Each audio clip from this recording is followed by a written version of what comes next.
the Business Finance Podcast, brought to you by the Best Finance Group. New episodes every Friday.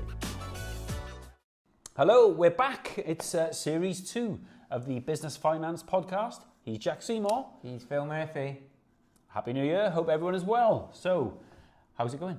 Yeah, really good, thanks. Yeah. It's a good start to the year. We came back, didn't we, after the New Year break. And there was a Thursday and Friday, if you remember. There was Thursday and Friday, and a lot of people didn't come back to the Monday. Yeah. I thought we'll go straight into it, and a lot of other business owners had the same idea as well. So I wasn't. You was he's texting me again. God, come on. Yeah. Have a couple of days off. I needed it. It was a long year, good year, but long year. I'm sure many people feel the same. Yeah. But yeah, it's been a good start.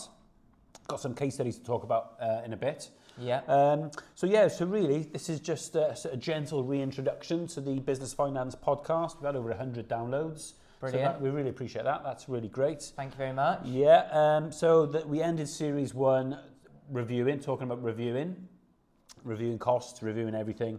And we're going to look forward to 2025 now, where, again, it's more about protecting. One of the episodes we did last year was about protecting your revenue. We were talking about that bad debt protection.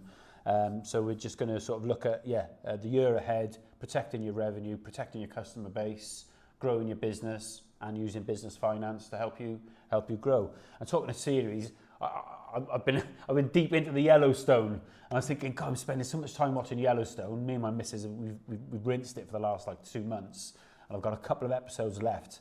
But it's really interesting because you've got Big Kev Costner. Yeah, he's John Dutton. He's got the Dutton family ranch. You know, he's running the cattle. He's got the cattle business, but he's got to protect his legacy and his land. Now, he stole the land from the Native Americans, right? Bear with me. This is business related. And then now he's got all these multi-billion-dollar companies that are trying to come in and build on his land. They're trying to get the land to build like ski lodges, airports, and stuff like that. So he's sort of fighting them. And the daughter said a really great line. She said, lions don't die of old age. They get eaten by younger lions. I thought, oh, what a great metaphor for business that is, isn't it? You've got the sands are always shifting in business, aren't they? Yeah. So if you've got customers like John Dutton, you know, there was someone else's customer once, and they might want them back. There's young lions coming. They want your customers. Yeah, honestly, I'm deep into it. That is a fantastic analogy, because you're absolutely right, isn't it? That people, how many times do we see that business owners get complacent because they'll be turning over a couple of £1 million a year. They're happy with where they are. They're dealing with the same customers, and they become more and more concentrated to a handful of large customers, and then bang, when they least expect it, one goes off because someone undercuts them, or their customer takes a turn for the worse themselves, and they can't quite fulfill those orders. The other thing is, and it's funny because, again, John Dutton's daughter, we first hear she's mergers and acquisitions, and she's ruthless, and the very first scene she's in a hostile takeover, and she's telling this guy, you've got no choice, we're taking over, and this is the only deal you're going to get. She's very, very ruthless. And then you see the same thing sort of happening to her and how she's sort of fighting that. So you're saying they becoming complacent, because what can happen? What if someone does a merger and acquisition on one of your key clients, right? Great point. Now they've got their own suppliers. They can see cost savings. They've got their own, so you could, nothing is secure. You could lose that client. Yeah, so, and getting that sales and marketing, but ultimately, how do you fuel business growth? Investment. You have to get the funding at the right time and being proactive. Yeah. So I'd say more than ever now, being the start of the year, may not be the start of the financial year, but start of the year, get that forecast done. Get that cash flow forecast in the diary, and you know what you have to achieve each month to bring in that revenue, to hit those sales, to end up with the golden nugget at the bottom, the net profit. Yeah. So forecast. Yeah, and maybe it is, again, we talked in the last series about acquisitions. That's something that we do a lot of. We've got a call at 12 o'clock about an acquisition. We're constantly looking at helping people grow via acquisitions. So maybe that is, again, something for 2025. If people want to talk to us about it, we can help them find targets. Yeah, and let us know. If people, if you're watching this today and you're interested in how do I buy a business, how do I potentially sell a business, how do I merge, then drop it in a comment and we'll come back to you. Yeah, how do I finance a business acquisition? Because that's what we do, isn't it? Yes, yeah, exactly. How do you get that investment? Because the quickest way to grow a business is, as you rightfully said, mergers and acquisitions. And you've got to I have to take it back to the Yellowstone again. You have to evolve what you're doing, because she sees that the cattle business isn't going to be there in sort of 5-10 years. So she's thinking about hiring out the ranch for corporate weddings and selling instead of just selling the cattle, packaging the steaks and selling the steaks and branding, you know. So yeah, you've got to sort of evolve your business as well, haven't you? Yeah, always changing, yeah. So interesting that, isn't it? Very interesting. Yeah. Should we cut to the chase, get those case studies? Yeah, so, just quickly, reviewing. So I did take my own advice and I did some reviewing. Because I use a free agent, I don't know whatever account package you use. I use free agent. So I was reviewing all my costs at the end of December, and I said if you use Metal, which is NatWest's online business banking system account, and then you get free agent for free. So I thought, oh hello.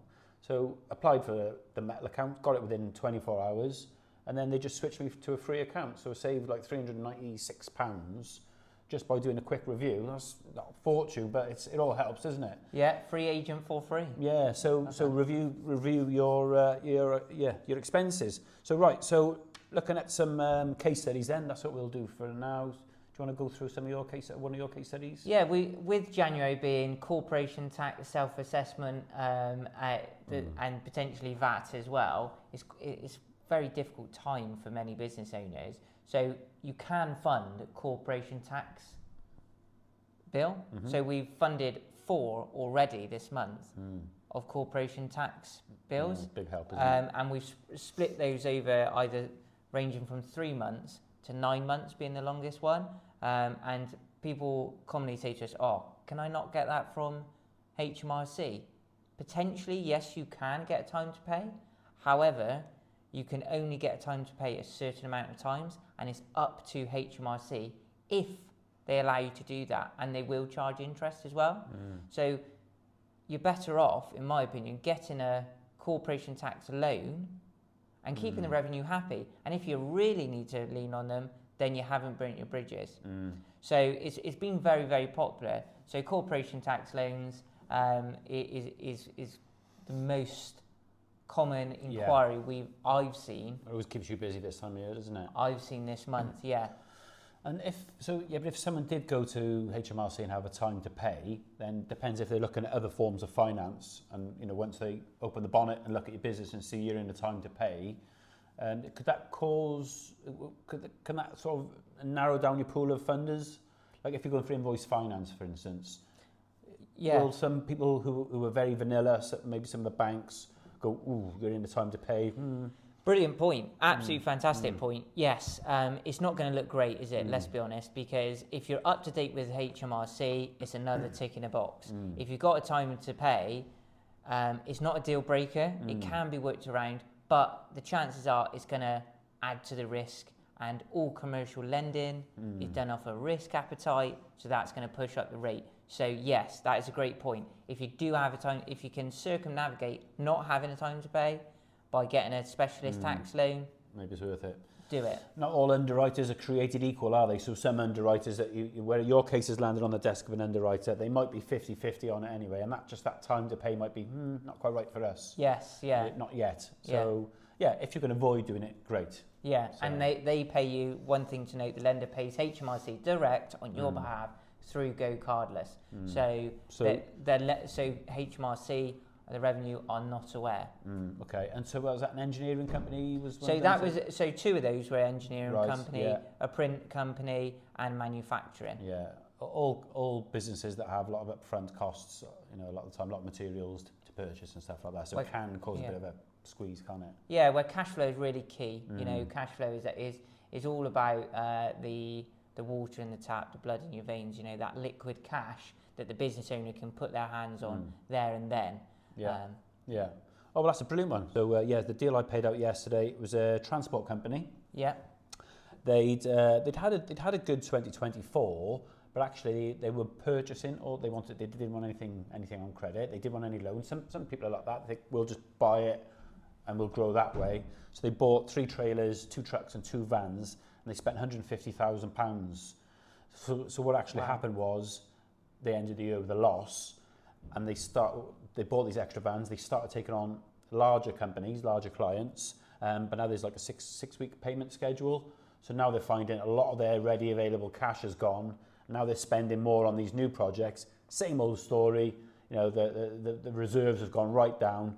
They need to buy a few more assets, and they go, right, okay, we're just going to finance this one. So it wasn't much. They just wanted £55,000 to purchase an asset, have a little bit of money in the bank just to tie them over while they're getting used to the 6-week payment schedule. So we did have 2 lenders weren't too happy because they was showing a loss the year before, but we've got another lender that we went to that's more of a storybook lender, and they go, okay, well, we can see what's happened. They've overstretched themselves, try not to take credit, but it's a sound business. And yeah, third time lucky, £55,000, all turned around in about a week. Brilliant. And what were the terms of that loan? Yeah, it was a 24-month loan. There was a personal guarantee on there. No early repayment fees. That's always a bonus. Having that no early repayment fees is a real benefit, because what often I find anyway is clients would say take 55,000 over 24 months.